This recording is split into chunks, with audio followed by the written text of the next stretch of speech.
from the heart of Dubai, where tomorrow is being built today, to the world. Welcome to the CTO Show with Mehmet. Here, we redefine technology and reimagine possibilities.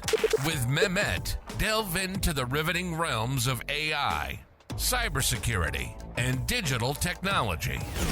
Experience the thrilling highs and lows of startups. Immerse yourself in the spirit of entrepreneurship and witness the future of business innovation being written in real time.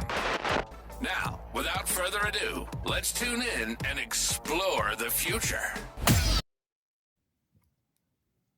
Hello and welcome back to a new episode of the CTO Show with Mehmet. Today I'm very pleased joining me, and I'm excited when I have someone from our region joining me. So I have the Chief Operating Officer for DSquares, Khaled Nazif. Khaled, as I was telling you just now before we start the recording, I don't like to spend much time on behalf of my guests to speak because I like to hear, the intro from them. So without further ado, first of all, thank you for joining me here today. Tell us a little more about you, your journey, and what brought you to DSquares. And then we're gonna discuss a lot of things with you today regarding DSquares, about loyalty here in the region and what you're doing with DSquares, and of course some stories from both Silicon Valley and MENA region. So the floor is yours. Thank you very much, Mehmet. It's a pleasure to be on the CTO show. Been an avid follower and love the opportunity. So thanks again to join in. So as you mentioned, I am the COO at DSquares. My name is Khaled Nazif. And I did DSquares. A quick intro is one of the leading white labeled loyalty solutions provider in the MENA region. And I've joined DSquares around 5 years now, which means I'm not one of the original co-founders because DSquares turns 13 years today. But I did join to replace one of the co-founders, and I can shed some more light on that later on. But prior to these 5 years, I spent the previous 8 years in Palo Alto, California. So living the whole kind of Silicon Valley dream, where I kicked it off with a 2-year MBA at Stanford, and got bit by the startup bug there, and launched my own B2B SaaS startup from there, which aimed to revolutionize the contact center industry. That later on, after a few years, a good run, later on led me to Zendesk, which at the time was one of the leading customer support software providers. So you can see I'm kind of a CX aficionado at heart. I'm an engineer by training, so you'd like that as well. But that's my story of how I ended up after a good 4 years at Zendesk. The decision was to return to Egypt, where I was brought up and where I did my undergrad. And DSquares was the perfect landing spot for that return, for sure. Great. And thank you again, Khaled, for making it today. I know how busy it can be, especially for someone in your position. Let's start discussing a little bit, because I'm going to return about, the founders' stories and, the scaling. But let's talk about DSquares, right? So yeah, DSquares, as you mentioned, like 13 years old company. And, when you joined, I think the focus was mainly on it was an Egyptian company, but now it has a massive market, and this is a massive leap, right? So what were the first, I would say, few things you focused on when you joined to make that expansion possible? Definitely. Let me give a bit of background on how we spent these kind of the 8 years before I joined. Sure. I like to always call DSquares sort of as the best kept secret in the MENA region, or at least in the startup ecosystem in the MENA region. For that reason you mentioned, a huge success that was gained or done in Egypt by gaining more than 85% of the market share, so pure domination there. But then it was the time to scale this success beyond borders and take it and replicate this success within the region. And we did that over the past couple of years with offices in more than 8 countries in the region, serving more than 16 countries, and serving some of the largest of enterprises in the countries where we have presence. Now, the reason I call it the best kept secret, because DSquares is a white labeled loyalty solutions provider. So I always challenge people, even when talking to a wide audience, by telling them like who here has heard of DSquares, and you see only a few hands kind of raising up. But I challenge them by the fact that most probably everyone in the room has used DSquares or have used DSquares in one way or another without them even knowing it. Because we do power the loyalty solutions of, again, most of the telcos and banks, oil and gas companies, like consumer and the B2B in the region. We've also kind of scaled this to the largest type of enterprise in the countries we serve, which is, as some people might forget, is the government. So we do government loyalty-based solutions, and a lot of people find this intriguing because, like, how are you doing loyalty with government? And I can shed a lot more about that. But that's sort of how we've scaled the business past the original success within Egypt. Today, these large enterprise programs, they're around 70 programs. So a lot of people might think, oh, that's it, 70 programs. Yeah, but one program, I always clarify that one program is the equivalent of, thousands of SME clients or a Zendesk client, as I used to sell them. And so the real signifier of how large this platform is that the end users are now exceeding around 150 million end users, and the transactions is exceeding 2.5 billion transactions. And so that's the real signifier of the amount of loyalty we create with our large partners. So that's the background. That's DSquares, sort of how it became and how we've grown. But a lot could be said on how the original 8 years were done, and then how we've kind of scaled beyond that. So would you like me to share some more on some of the founding stories? I will come to the founding story, but you mentioned something which also, it's a kind of a question I prepared, but I thought now it's the time to ask it. You mentioned like some, like intriguing thing, like, okay, government doing loyalty programs. So, this is massive, like 150 million end customers and thousands and 10,000s of merchants. What do you think people outside this industry still misunderstand about customer engagement? Like, why do you think there's still this surprise? Because I'm not sure if I can say this, because here, at least, the UAE started at this, and I know like other governments are following now when it comes to, like to this customer experience. So Dubai is leading as government, of course, in this. But why do you think there is still this misconception, or what are like some of other misconceptions you hear from people about this industry, Khaled? The misconception is that, and you said it right, like the UAE is definitely a leader in that space, especially when it comes to government. But a lot of others are still treating the relationship between, and I'll use the terminology here that the government might use, so between the government entity and the citizen as a transactional relationship. And so something that, a citizen requires a service, and the government will do that service as a transaction. There is you wouldn't see the same customer engagement that you would see at some of the retail chains or telcos or even banks. It's just a pure transactional relationship.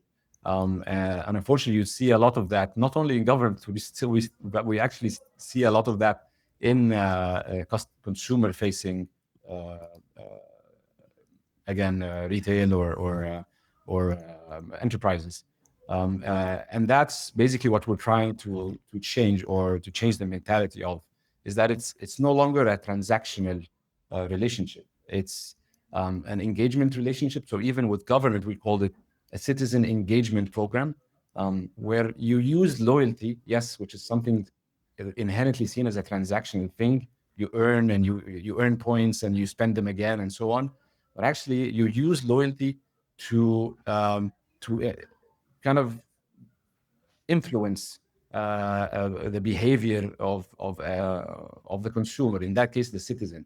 So if you want the citizen to incentivize them to do a certain behavior or action, you can provide the sort of gamify the experience and provide loyalty as the incentive here, as opposed to just pure transactional, buy something and you earn this and then you go and spend it again and so on and so forth. Now, and that's on the government. With retailers and others, the way we're taking it beyond transactions as well is that we're definitely working with a lot of data technologies, and we can talk a bit more about that. But we're using that to create a personalized experience. And I know that's by now that's commoditized. Everyone is providing personalized experiences, but it really comes into effect with loyalty, where you don't give a sort of a one box serves all to all your end users. I want to stretch Mehmet to a certain goal or to a certain, your incentive will be quite different than my incentive, will be quite different than the third person. And so we're creating these sort of unified personas, thanks to the massive data that I told you about. And according, we are able to stretch the goals, so personalize even the goals or the challenges that we are using to, again, influence your behavior, whatever that behavior is. Obviously, with retailers or with consumer-facing platforms, it's increase in spend or increase in frequency of visit and so on. But it could be something completely different with different industries and different clients. And so that's the main differentiator that's happening today. Yeah, just as a follow up on this, because what you mentioned about the different, I would call them techniques, right? So it's not only the technology; they are like the techniques that you're seeing now playing in this sector. So you mentioned like gamification, you mentioned data. I'm sure AI, plays a big role also here. But do you think there's still something which we can say it's if I want to use the right word, like fundamentally broken about how companies try to approach the loyalty today? Like, is it like still they have an old mentality, if that makes sense? And, you're trying to bring them to your point, like, because they want to achieve something. Uh, I always give the example. So when you take a customer from point A to point B, so sometimes the point B, it's so faster, better, to an extent that for some people, like, oh, like this is too much for me, right? So, and they have this kind of a flu vision.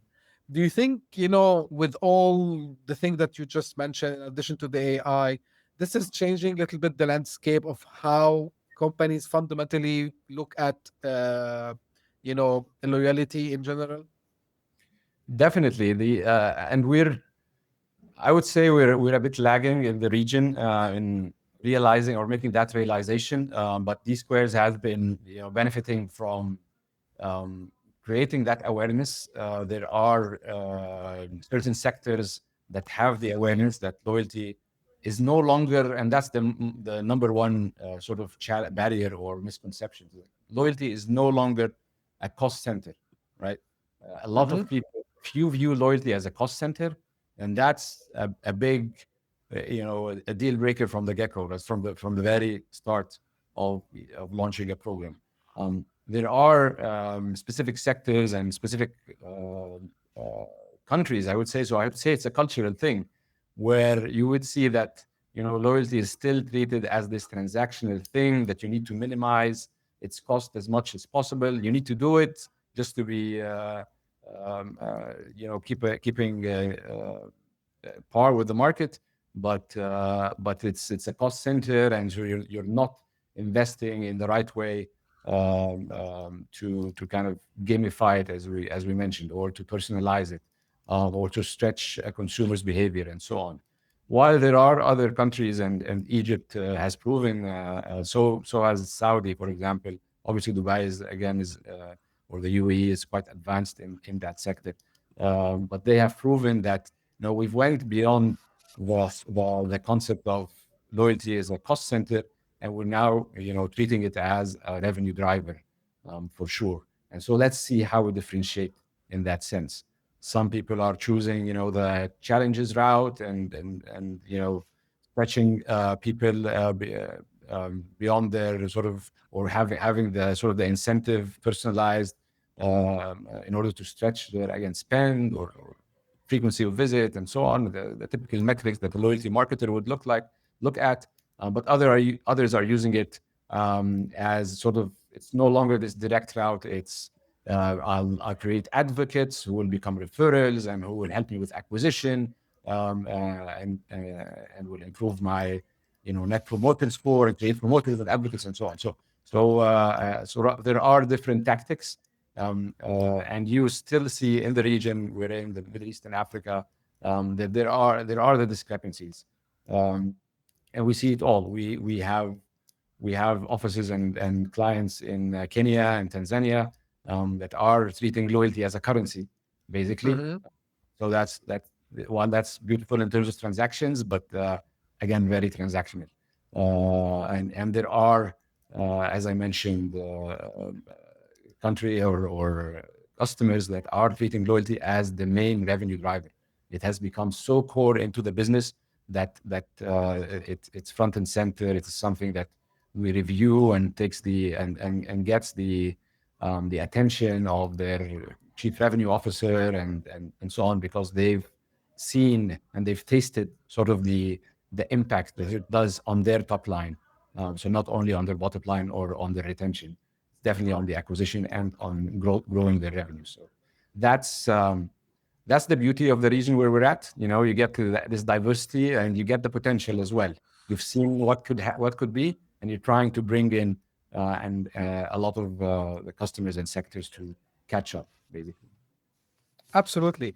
Khaled, you wanted to tell me about the original story a little bit. And so of course, like you joined DSquares, it was like already established. So Yes. for you, I'm sure you had your own point of view, both as an operator and as a founder coming from Silicon Valley. Tell me about that phase, like maybe something which would benefit a founder who's listening to us also. True. And a lot of people actually, call me up who are thinking of returning to the region, whether they're founding somewhere in the West, in Europe or in the States. And, you always get that itch of, I want to return to the region. I can have more of an impact. I have a strong network there. Why not utilize it? But there are always the buts, right? And in my case, a lot of people would warn me and tell me, hey, you've been away for quite so many years.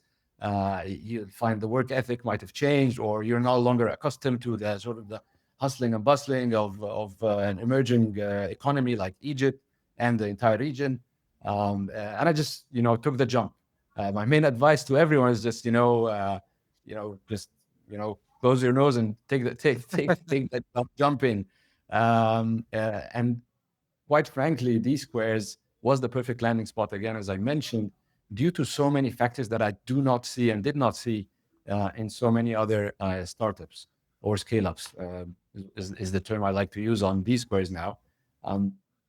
The thing is, you looked at the founding team, and I appreciated that the most. When they started DSquares, they made sure that they maintained, through bootstrapping, they maintained it to be cash flow positive from day one.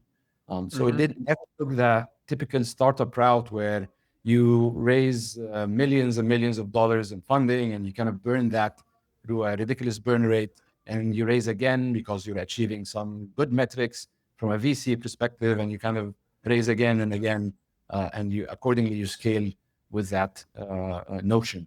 DSquares has never raised such a round and have kept it bootstrapped from day one, from client one to this day, and the success where it continues to be profitable and positive and growing. Now, some people might argue, now that prolonged the scale or the growth. And in practice, and what I saw is that that sort of time was needed for the product itself to mature as well. So it gave opportunity for the product to mature in order for it to scale to the situation where we're at today. So definitely what was sold and deployed 13 years ago at one of our flagship clients is no longer nowhere near what is deployed there today. So much maturity has happened, and that time was well spent and well gained, well made use of. And so that's something that you don't see a lot of. I loved that the founders were adamant about it, and we've kept it that way, and we continued with that. The other piece is that they are risk takers. A lot of people boast Silicon Valley, like what the Silicon Valley culture is what they call it.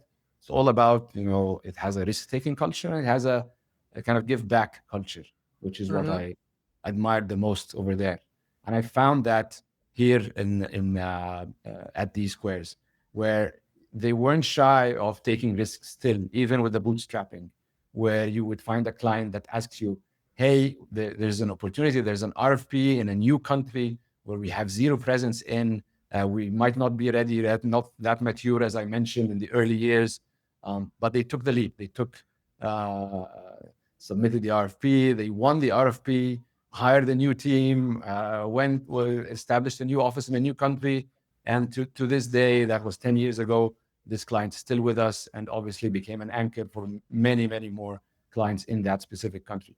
And so these sort of stories and anecdotes you no longer see in sort of the romanticized startup story. That's in the region, but also worldwide. So I loved that story.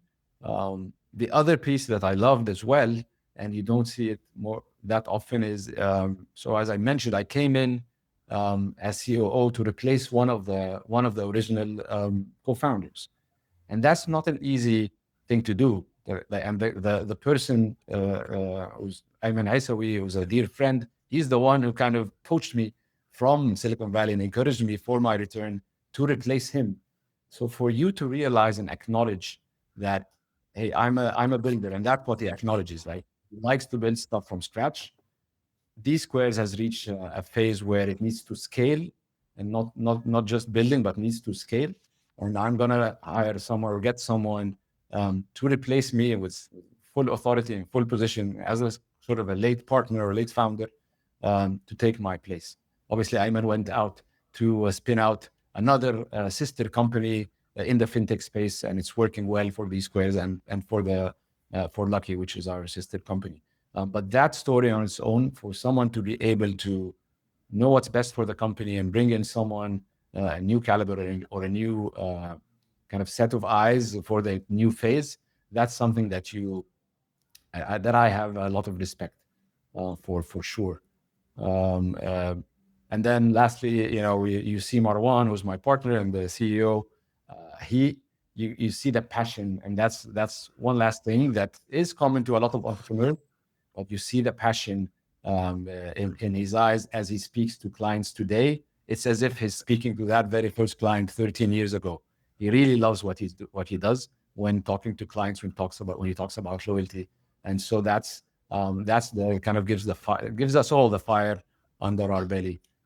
So these were all factors. I know they all kind of revolve around the founding team and the extended team, to be honest, but that was the most important piece. So as I circle back to those that kind of warned me about the work ethic and, me, doing a 180 and returning back to the States, I told them, no, actually one of the main things and main factors that are keeping me happy and satisfied and having that sense of impact is the team that I get to work with at DSquares and the impact we're doing together in growing DSquares to scale in the region. So that's it. Yeah. Yeah. So by the way, like this story is is impressive, and it's rare. Let me be frank with you, Khalid. It's very rare.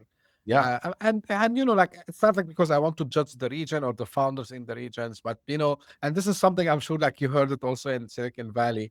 Um, like, sometimes the question they ask any founder, can you imagine yourself doing the same thing after 10 years, 15 years? And like, you just described it, right? When you said like Marwan goes and he pitched to customers the same way he was doing it, like when he pitched for the first customer, like, of course, like, if you ask someone today, would you be able to do the same thing in 10 years? Probably they will tell you yes, but the proof comes with time. So, but it's very rare, I would say.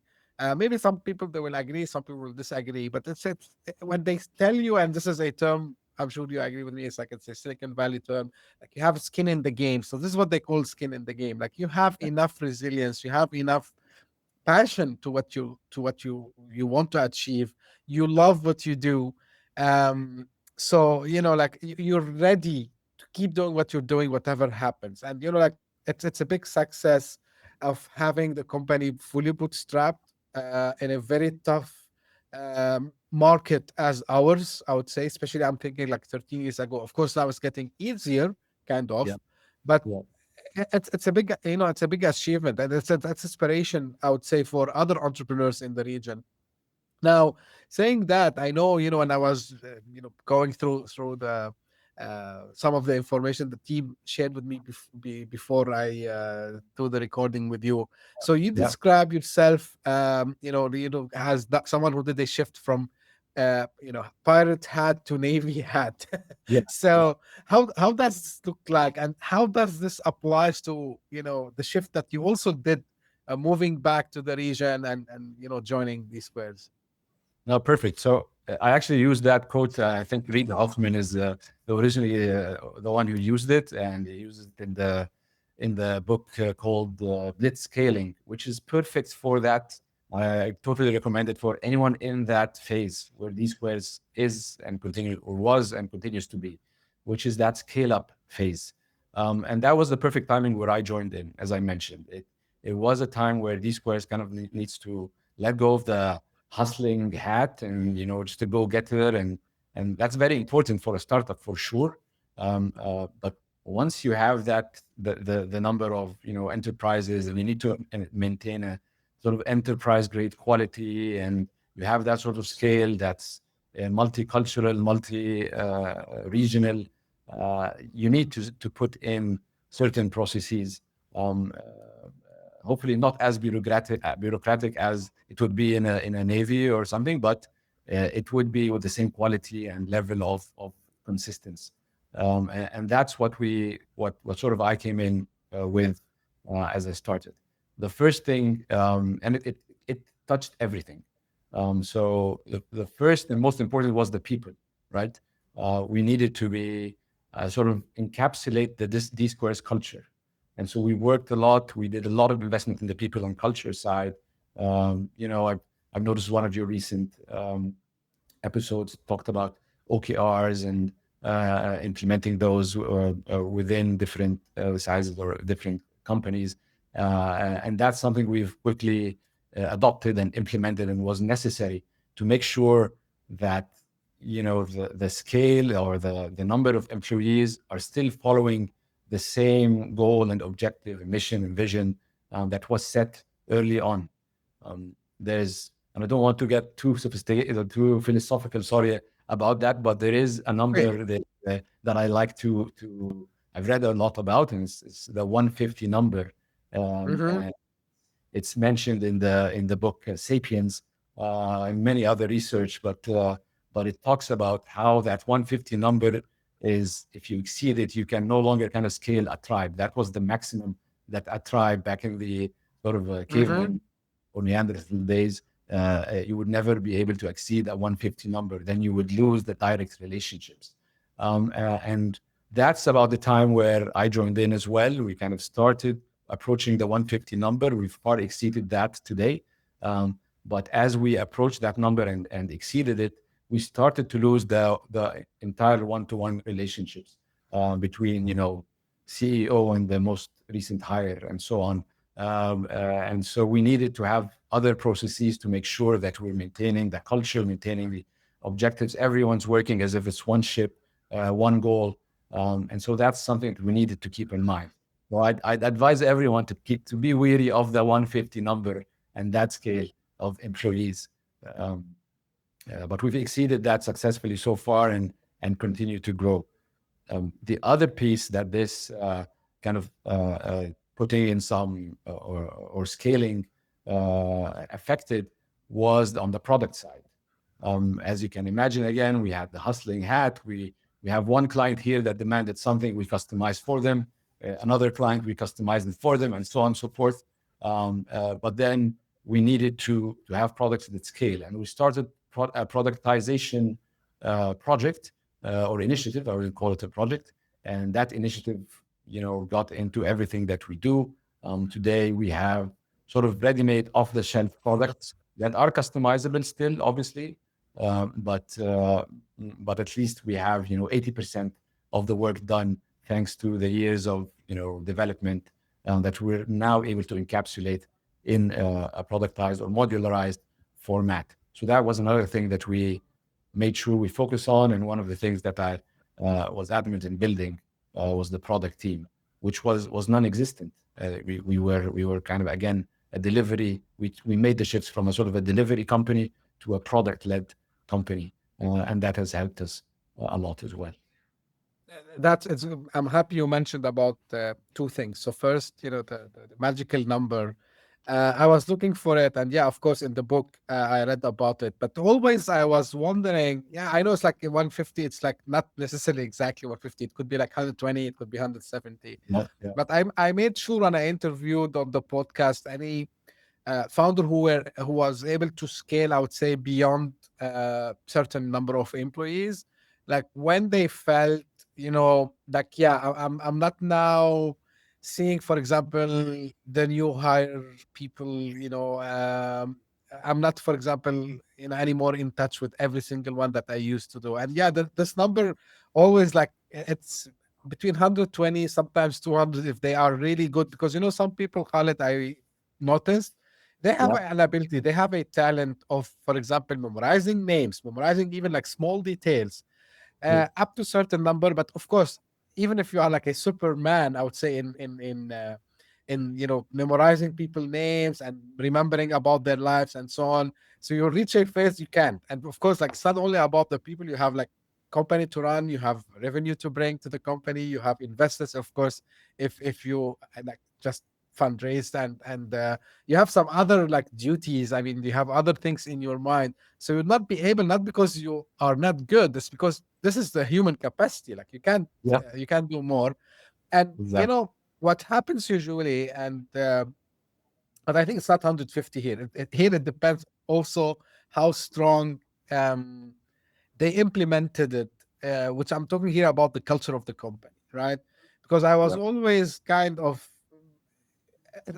I'm not philosophical also, but was wondering why, and we saw this in multiple books, like every single business book I've read, we see like always innovation comes from startup, right? And then, or spin-offs, right?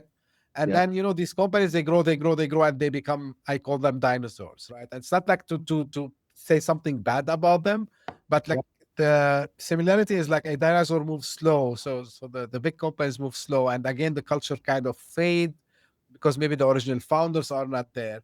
Now, from your experience, both, in Silicon Valley and, now growing DSquares, the culture, in my opinion, is underrated still in our region. It's my, again, it's a personal opinion. Maybe I'm wrong. And by the way, it's underrated even in Silicon Valley sometimes. So we see that the culture fade after certain amount. Is it the same 150 in your opinion, or is it something else? When I talk about culture, I mean, you know, and I'm not talking about like going out on Friday night doing a barbecue, or like being friendly and having the ping pong in the office. I'm talking about, like, really, when everyone joins the company, they feel they belong there, and they feel this is their place. I've noticed, like, after some, I don't know the number, but after some while, this fades because the company start to become, it's not even a scale up anymore. It's like a full-fledged company. So what's your opinion about that? Now, I think there are a lot of companies that were able to maintain the culture beyond, when they become a full-fledged company, as you mentioned. I've seen that in Silicon Valley for sure. I was lucky to be at Zendesk in the glory years, where I would argue that it was one of many companies that are called the best places to work. But they truly embraced a Silicon Valley culture, and that reflected on how people did a lot of the work at Zendesk at the time. And so that kind of influenced me as I again landed here in DSquares. And yes, the 150 number is when you start kind of losing the inherent culture. Let's put it that way. It's you can argue that there wasn't even a people and culture team, but everyone still had that same culture because they were, you know, drinking straight from the fountain. They're meeting with the CEO. They're building everything together from scratch. And so it was still transcending to everyone, even if informally. But beyond that point is where we needed to make sure that it is formally captured. The D Square's identity is being formulated, and it is people are aware of it, and or all our people and culture object or goals and objectives are serving it, that D Square's identity that we want to create. A lot of the times, as I speak to Remy Hadjo, our PNC director, and I always say I want people when they see a DSquarean or a DSquares employee from afar, they would know that they are a DSquares employee just because of the traits that they are showing, the demeanor, the way they do their work, and so on. So, and I've seen that in very large companies. And so in some of the largest as well, and I'm happy to name, ExxonMobil, who's a very good partner of DSquares and a client, an award-winning client as well. I'm always in awe in seeing, the ExxonMobil employees as we deal with them. They all sort of have the same basic, the same foundation, no matter what, no matter how diverse they are. It's someone that might be in a department completely different, different age group, different genders, different everything, but they're all sharing the same mentality, the same foundations, and you would sense it as a partner, even as an outsider, a close outsider, but it's someone that this is definitely something that's consistent, and they must be doing something right in maintaining that consistency throughout. And so my conclusion or my suggestion is that we really hammer on internal comms. We really work on OKRs again. These are the tools that we use today to make sure that everyone's on the same page. Everything is consistent. Everyone is sharing the same goal, and it's transcending all the way to the most junior of levels. And so that's our solution for it. So there is hope for the region and for all sizes as well, for sure. It Right. does take. Yeah, of course. Like things, great things takes time. This is my Yeah. my theory always. And I want to ask you something related to the ecosystem because we repeated it, about MENA region, Yeah. startups ecosystem, and scale ups, of course, Yeah. as well, Yeah.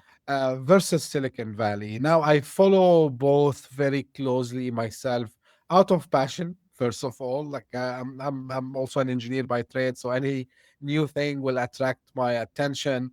Um, when we have the conversation, about any ecosystem, we understand like nuances, right? So nothing can become a Silicon Valley, nothing can become a Riyadh, nothing can become Cairo, nothing can become Dubai because each one of these ecosystem has some uniqueness. But Sure. I believe there are few things that we can adapt and bring, which if we blend it with our, cultural slash, if you want to call it local slash, I don't know, unique, traits, we can come up with something good. So, as someone who've been in Silicon Valley, first of all, let's start from here. Like, compared to when you left and then you came back, how much, difference have you seen in the ecosystem? Second, what do you think what still we are missing, I'm not saying to become Silicon Valley, don't get me wrong. And there's nothing that can become something, but at least to really establish ourselves as one of the main ecosystems globally. True, true. The first differentiator or the main difference I saw when I left, I recall there was one VC in a country like Egypt, and I'm sure the same would be, very few VCs in the entire region to start with, like a few well-known names. And in Egypt, it was Algebra Ventures at the time. It was called the Idea Developers even before that, and in the 8 years gap or the good the experience in Silicon Valley as I returned, this is like the access to VC is far more than it used to be, and I think that is because there is a bit more of a risk accepting culture. A lot of people are seeing the benefits that can come from the startup ecosystem, and so it is happening. Now, a lot of people might disagree and saying, but it's not even enough still. Like it's access to VC, it's not enough. There is far more pipeline of startups, and we're not seeing enough funding coming into the region and so on. But I would argue that this is nothing compared to even 10 years before. So we're there. But and so that's the main difference. Ironically, the one thing that I think we can do more of is actually accepting failures. So what the whole point behind having a risk-taking culture is you accept the failure when it happens. It's not take a risk and celebrate the successes, but then failures are, completely bombarded, like they're It's like as a not, catastrophe happened. a catastrophe. In Silicon Valley, failures are celebrated to an annoying extent. Like I said, so this is something that we really need to learn about, and it actually applies not only in startups but also in scale-ups and even in internally within companies. It's okay you need to have to embrace that culture that it's okay to try, and that's the risk-taking part. It's okay to fail and actually use that failure and post it and shout out about it and have others learn from it. Make sure that you learn from it, but that definitely is something that I do not see a lot of today, and it really is a cultural thing to start with, but also it does have some leadership aspect, whether within a company or again whether from the wider culture or the wider ecosystem. Sorry, where you really need to be more accepting of again failures, mistakes, celebrate them even to an extent, at least in the beginning, and that will create it's fine. Let me try and let me fail and try again and boast about it and talk about it and have others learn from it and so on. So it's that's one of the main things that I loved over there, and I'd love to see much more in the region about. We are definitely celebrating the successes, but we need to celebrate the failures as well. Right. Just one point to add to what you said, Khalid. Of course, I remember when I was telling you at the beginning, like I was like passionate about startups, like, and I like startups, right? So Yeah. uh, following the stories, and I barely remember, when I was mentioning the word even startup, right? Just the word startup in this part of the world. I'm talking like 2003, 2004, even before I came to the UAE, and people were laughing at me. And I was saying, like, and then, Yeah. I came to the UAE 2005, and by that year, I remember, Souk.com was one of the newcomers, and then actually there was before in Jordan Maktoub, and Yeah. then people they start to hear, oh, like Yahoo acquired Maktoub, and then like of course later on Amazon acquired Souk.com, And then people, they thought, oh, like, we remember you, like you mentioned like 10 years ago, like about the startup thing. It looks cool. I said, yeah. But because, like these guys, I'm sure like they failed a lot. And, I say all the time, the early people here in the region who did this, of course, I don't know them personally, but I think in my point of view, they are heroes because, they are the real risk takers at that time. They are the pioneers who started this. And I remember, when I was trying to find, believe it or not, like I knew about like the accelerators in the US and so on. And I was telling people here, hey, like, do we have anything like this here? And they were, forget about VC, like people, they don't know what an accelerator is, like incubator and all these things. And then I said, okay, we don't have that. And then, all of a sudden, and I think this, good things happened when, first I think it was Souq.com, the big one, acquired by Amazon. So it opened the eyes of the people. Oh, like startups can have good exits. And then Kareem with Uber. And then, like everything happened. And I think Egypt is one of the countries, if I'm not mistaken, like from ecosystem perspective, it's one of the most mature ones in terms of, and I speak with a lot of founders, by the way, from Egypt, and I see the maturity of the founders there because, in my opinion, correct me, and here I'm taking your opinion, Khaled, because what I've seen in the Egyptian entrepreneurs, something which is good, which I hope like others will do it. They think globally from day one. Yep. Means they think, okay, how can I take this product? And I don't want only to sell it in Egypt or Saudi or UAE. I want to take this globally. Is this a mindset, in your opinion, that Egyptian entrepreneurs usually they have? Yes, 100%. I think it's no longer by choice, to be honest. The market in Egypt, while it is a huge one, it's it's not sustaining enough unless it's pure, consumer play, Right. like all the fintechs that are coming up.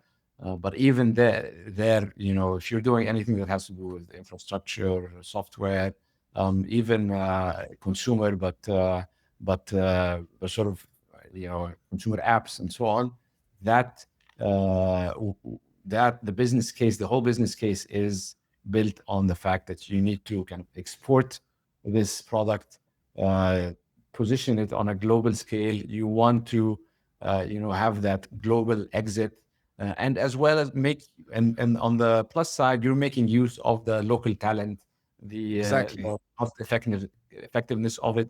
So it's creating a very good story, one that many other countries have succeeded with, like India, and others. And so Egyptians are, putting that as a target. We can be the next, I wouldn't call it outsourcer, but exporter of products global on a global scale. So Right.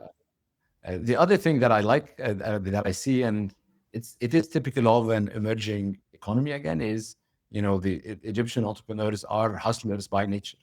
You need to hustle for your day to day just to get around and get your way around things, and so that gives you a lot of grit and helps you, with your own startup.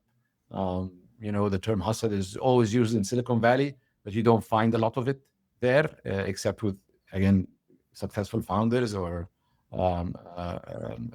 entrepreneurs. And in Egypt, it's just inherent by nature. Again, it's you find a lot of hustlers. They're just waiting for the right opportunity. So it's another skill that has developed by nature and might create a good differentiator there. Absolutely. Yeah. And I can, again, if I want to name, I would not end this episode, but I've met a lot of real hustlers, to your point, that even they go, as founders, although like, like if you think about it, the positions they came from, they didn't have even to do it, but, because they have the passion and which we talked about, and, they go out by themselves, they go to the streets, they talk to customers.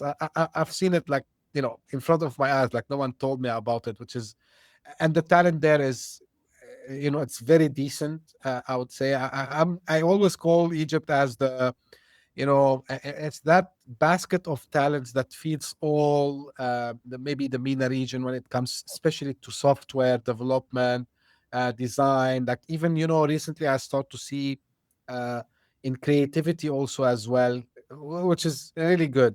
Now, just one point again, because you've been in the valley yourself, Khalid, about accelerators and incubators. Do you think we need more here in the region? Do we have, because to give, so first, maybe as people who would run the incubators or accelerators, do you think first we need people to encourage this culture of taking risks and failing and actually celebrating that, of course, within the limits, and at the same time giving the know-hows, because I'm seeing people who are trying to do something, but unfortunately the way it's positioned or the way they market it, quote unquote, Yeah. it's letting the founder saying, "Hey, this is not an incubator. This is not an accelerator. This is just a course. And no, sorry, I'm not paying you money to try something. I can go and try with my own money."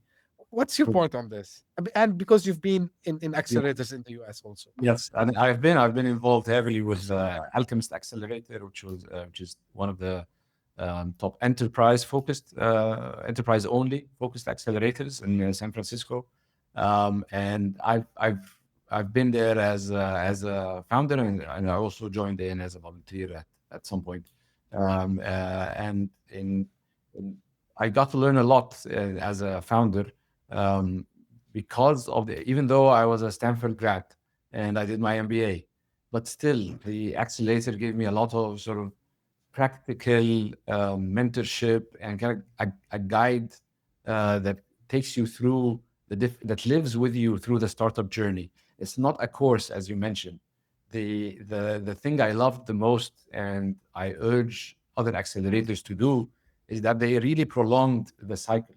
So with Alchemist, I think they stayed 9 months, and so it's doesn't necessarily have to be a daily thing, like a coursework of sort, but it's something that continues with you. And you go in and you try in your MVP, and you come back and you do your customer interviews, and you come back, and you're seeing these challenges with recruiting and building your sales channel and product design and so on. And they're always there with you every step of the way. And so they're kind of living the experience with you, and you're always finding mentors in that sense. The other thing that they're doing, you've hit it right on the nail, is that they're spreading awareness of that failure acceptance, the risk taking that I've mentioned earlier, that we need more of. This is the only way to encourage it, and so having more of these in the region is definitely, there's a big need for it. The only thing is that you need to continue the value chain as well. So as we spread the sort of the long tail with or the bottom of the pyramid, sorry, with the accelerators, you need to provide as well more VCs. And as I mentioned, there is an increasing number, but we need more, because as you come out of accelerators, you're going to need funding and further sort of risk-taking encouragement. Let's put it that way. And then obviously you need more exits. You did mention obviously Souk and Kareem. These are the two that we always use and we always mention. We need more. Right. That's definitely that, and one will push the other, and we push. It's a pyramid, right? Let's lay the foundation and see where that takes us, for sure. Yeah, of course, and of course, I don't claim to be expert in this domain. I have an operator background, but as I said, like I have the passion. So there are like pillars. I think we have some of them now. So we have talents at least. We have some VCs. As you said, we need more, but we need more. It's not like to just copy paste, but again, like it's a proven model. We need, I would say, number one, more early adopters, right? Yeah, Because at the end of the day, these guys, they're gonna go and sell to someone, right? Like they're exactly. not just building for the sake of building. And I think, the early adopter mentality that, okay, I can buy a product which is, I'm not saying it doesn't work, but accepting that version one, what's meaning of version one? And here in the region, especially in the B2B, I know like rarely we see people who endorse like helping founders, in their validation, thinking like as a design partner rather than just a client and you know company relationship. So we need more of this. And the other thing also, which more collaboration with research centers. Of course, we have. Well, don't get me wrong. We have plenty of good universities in the region, but we need to see like real use cases coming from academia, going to see their ways to the market. So this is just my own 2 cents on this matter. On the VCs, and I would say always I mentioned we need real VCs because it's not like anyone can call themselves a VC. Don't get me wrong. Yeah. But VC who thinks in the same way that the Silicon Valley VCs they think, about placing multiple bets, accepting that things might fail also as well. Not someone who's just want the guaranteed returns because there's not such thing. But anyway, I think this discussion can go more and more, Khaled. As we are close to an end, any final thoughts and where people can get in touch? Obviously, I'm personally always available I'm active on LinkedIn, and I'd love to hear. I'd love to connect with others in the region and back in Silicon Valley, and would love to hear more from the audience, and I'd love to hear. I'm an avid follower of the CTO show, so I'd like to thank you one more time. We are talking about spreading awareness, and this is the impact that you are bringing, Mehmet, in sort of spreading that. Too. I'd just wanted to thank you one more time, and I really appreciate the opportunity. The pleasure is mine, Khaled. Of course, I'm gonna put your LinkedIn profile in the show notes. The of course DSquares for people who want to learn more also about the company, so you can find that in the show notes.